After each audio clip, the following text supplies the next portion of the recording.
pinto, mag-usap tayo. Rafael, buksan mo tong pinto, mag-usap tayo! Rafael! Akin yung susi, dalihan mo!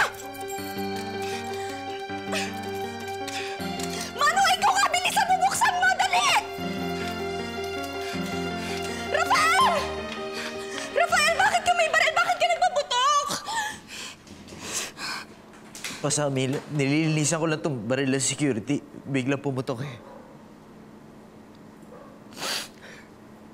Ano bang ginagawa mo dito? Akala ko ba ayaw mo na ako makita ulit?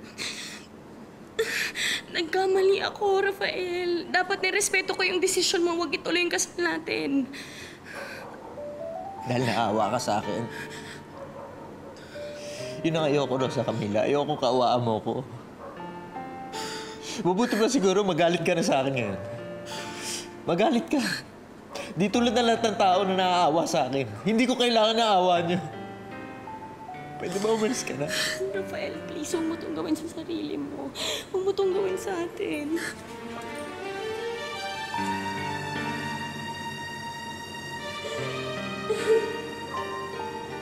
Computerize na ba lahat ng birth certificate sa atin ngayon? Hindi pa lahat. Pero may paraan na kami para mahanap namin ang mga itinatago nila. Kung ilang taon na sila, may pamilya ba sila, may kapatid ba? Alam mo, hindi biro ang mag-research eh. Valiente ako. Hindi naman problema ang pera eh. At kung wala tayong makitang mali sa mga records nila? Eh di magpapasalamat tayo. At kung meron, at bakit naman pati si Rafael eh, kinakailangan natin pa-background check? Alam mo, marunong akong tumingin sa isang tao.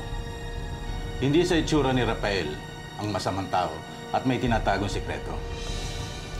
Eh, hindi naman nasabi lang kay Judas noon eh. Isa siya sa may mga itsurang apostoles ni Jesus, di ba? Congressman Quirino was a good ally of yours, Dad. Nagkasira lang naman kayo dahil kay Ethan.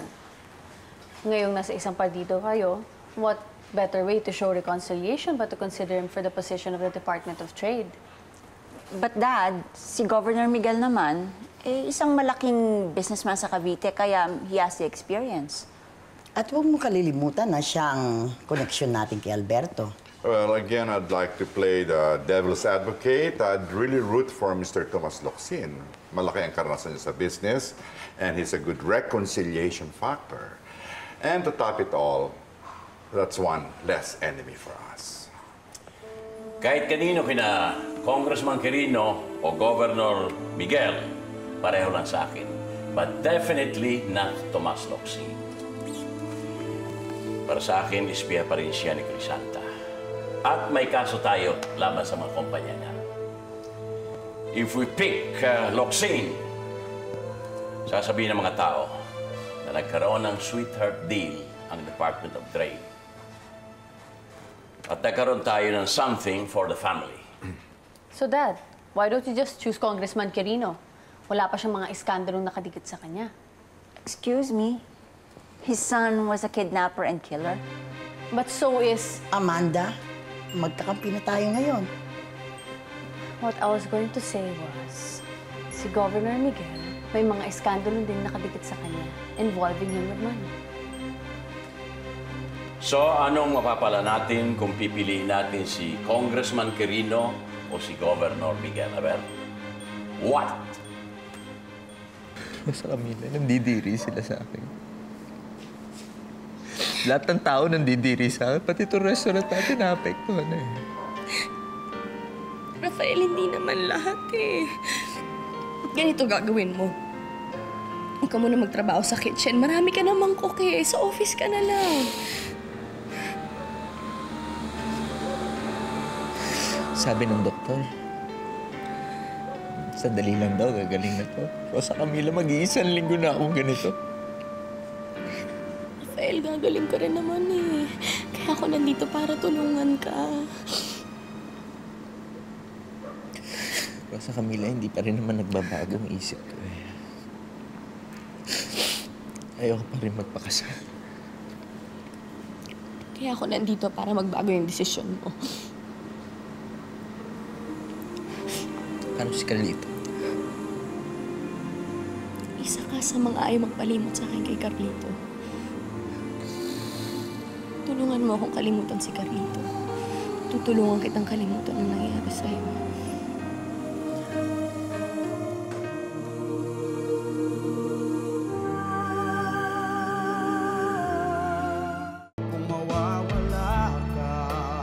Good morning, Mr. Montemayor. Good morning ho. Parang ang gandang gising natin, ha? Hindi naman ho. Siguro ho, nasasanay na ako dito.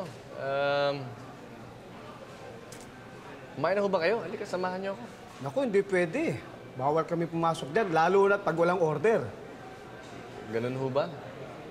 Kaya pala yung mga karelyebo ng mga gwardya ko, ayaw din akong samahan dito.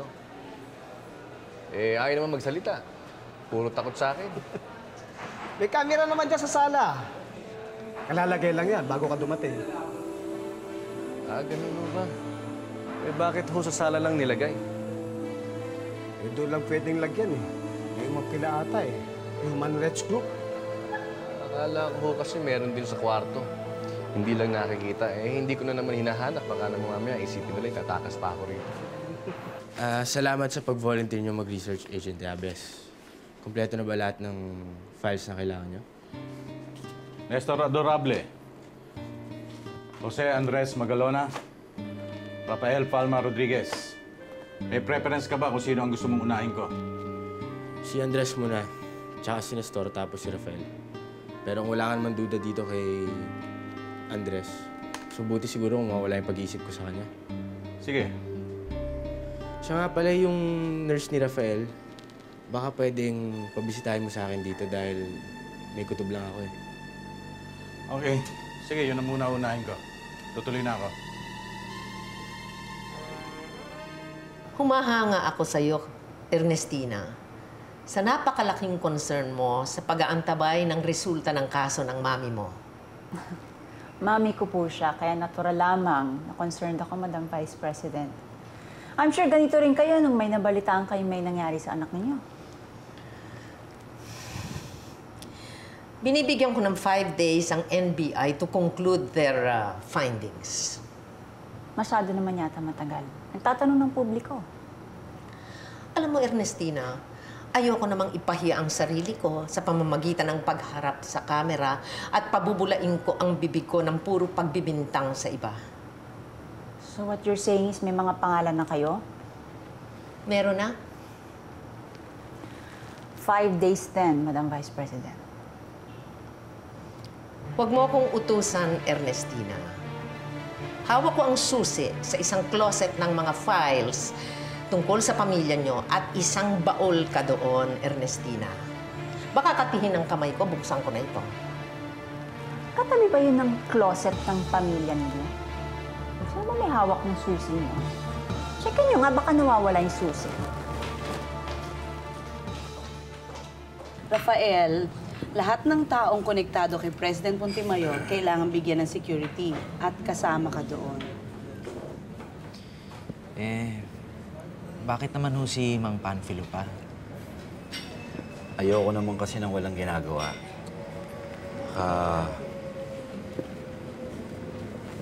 Bigla na lang ako natanggal sa posisyon. Hindi ko lang alam kung anong dahilan.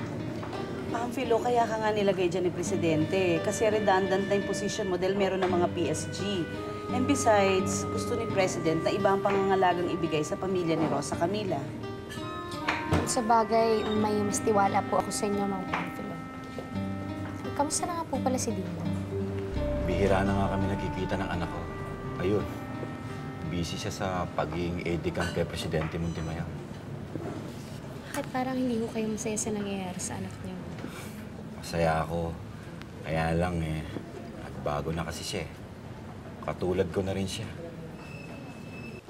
Emil, freeze nila yung savings ko for investigation daw. Wala ka na ba natatabing cash? Meron, pero ito yung pinakamalaking pera ko eh. Kakapagtaka nga, alam mo ba last week, nakapag-withdraw pa ako ng malaking pera para sa kasal ni Rosa Camila. Mukha namang hindi matutuloy yung kasal nila ni Rafael eh. Siguro pwede mo nang gastusin yan. Matutuloy yung kasal nila. Iisip ko lang, siguro si Iluminada may kagagawa ni Tono. Kaya niya yon? Tignan mo nga, iniimbestigahan tayo. Ito pa. Alicia, natatanda mo yung pera na tabi ko noon? Yung pera galing sa secret deals ni Leandro. Alam ko, ayoko sanang galawin yung pera na yan, no? Pero kung ito nga nangyayari sa atin, baka kainin ko ang salita ko. Eh, wala naman nakakaalam tungkol sa perang yun. At saka, hindi naman ginamit sa kasamaan yun eh. Bago nangyari ang bidding sa MRT4, wala ba nakaalam sa inyo kung sino ang Philippine partner ng Thomas Langhorne and Associates? Meron po, Daddy, pero Thomas Langhorne and Associates Philippines ang nakalagay doon. It was only after pirmahan ni President Defensor ang kontrata, doon lang nakita ang mga pangalan ng CEO. Pero, Dad, panahon pa to ni Madam Defensor. Wala na tayong magagawa. Si Crisanda talaga. Bababa na lang sa posisyon niya. Humabol pa ng isang midnight deal. What do you know about this Langhorne and Company? Thomas Langhorne and Associates is number 2 in Asia, number 6 po ito globally. Very good, Dindo. Natututo ka na rin mag-research. Baka mo pwede mong tulungan si Amanda para wala nang mga ganitong tao makapasok sa dealings ng gobyerno natin. Sige po, Daddy. That was sarcasm, Dindo. Mr. President. Mr. Locsin. Nice seeing you again. Same here.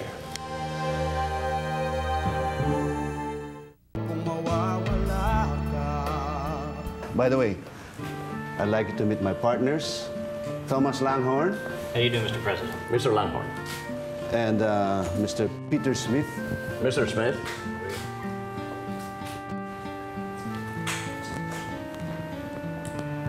Nung nabalitaan kong kumpanya mo nag-bid sa MRT4, sinabi ko sa mga advisors na wala nang ibang bidder except your company. Thank you very much, Mr. President.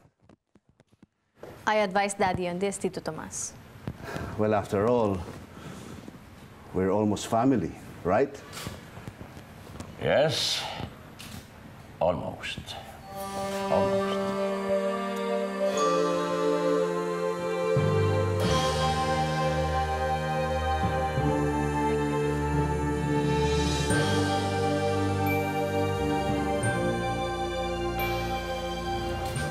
Mr. President, I'd like to propose a toast to our new partnership.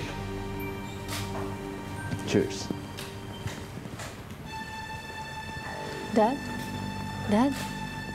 Mr. President, are you okay? Yeah, I'm all right. I'm all right. Cheers. Cheers. Cheers.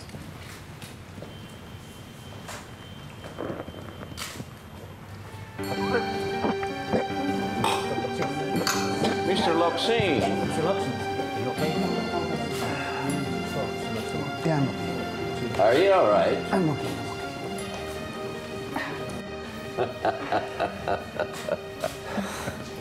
Nakapagtataka. Halos kalahati na ng dugo mo sa katawan ay alcohol. May hilo ka sa isang sip of champagne? Mr. Locsin, senyalis yan ng pagiging sugapa.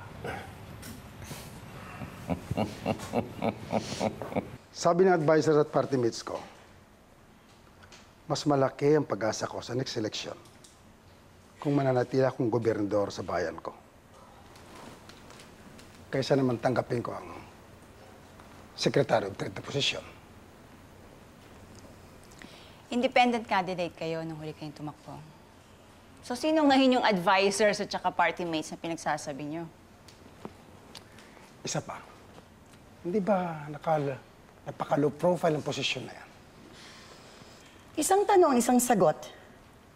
Ayaw mo ba ang posisyon o gusto?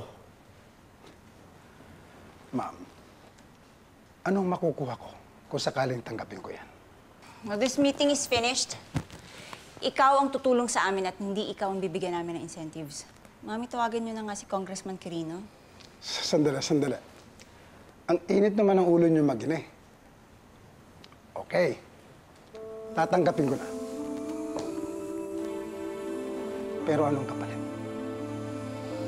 Ang dating Montemayor Shipping na ngayon ay Prince Albert Lines na.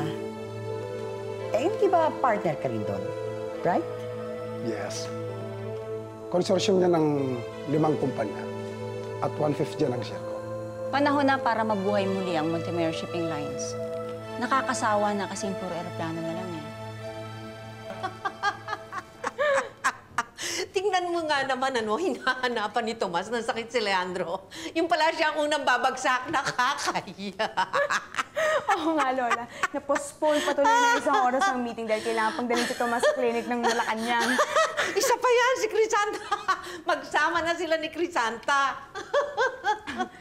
Lola, why do I get this feeling na parang kay Presidente pa kayo kumakampi? Alam mo, for the time being, sila talaga, si Tomas at si Crisanta, ang perceived enemies. Pero, malapit ko nang mahanap ang sakit ni Leandro. At ang Department of Justice ang tutulong sa akin na makahanap yan. May silbi rin pala itong departamentong ito. Malapit ko nang mahanap ang sakit ni Leandro. Lola? Lola? Lola? Lola, what's wrong? Rosa Camila, ba't mo ginagawa to? Di ba sabi mo ayaw pong magtrabaho? Hindi, turuan mo na lang ako magluto para sa ganon, diretso pa rin tong restaurant natin.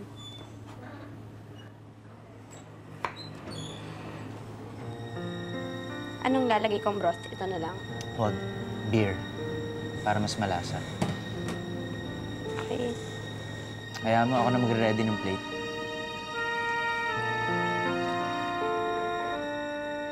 Madali ang research ko kay Jose Andres Magalona. Only child ni Engineer and Mrs. Ferdinand Magalona. Pareho ng patay ito. At itong mami nga niya ay namatay doon sa hostage na pinamumunuan ni Alberto. Nag-elementary at high school sa Xavier School. Nagtapos sa UP. Ang total worth ni Andres, worth 30 million pesos.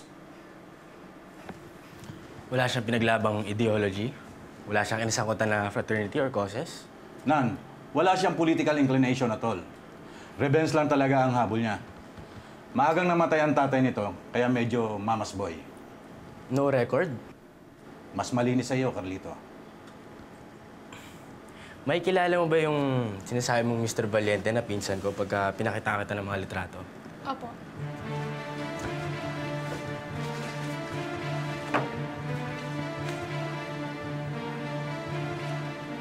Nakita ko na ito minsan sa ospital, pero hindi siya si Mr. Valiente.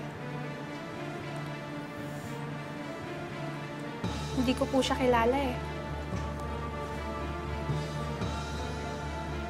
Hindi rin po. Siya po. Siya si Mr. Valiente. Carlito! Agent Chavez! Carlito! Carlito, alam na namin in the store kung nasan sila Phoebe. Nagpa-park lang si Nestor pero paakyat na siya dito.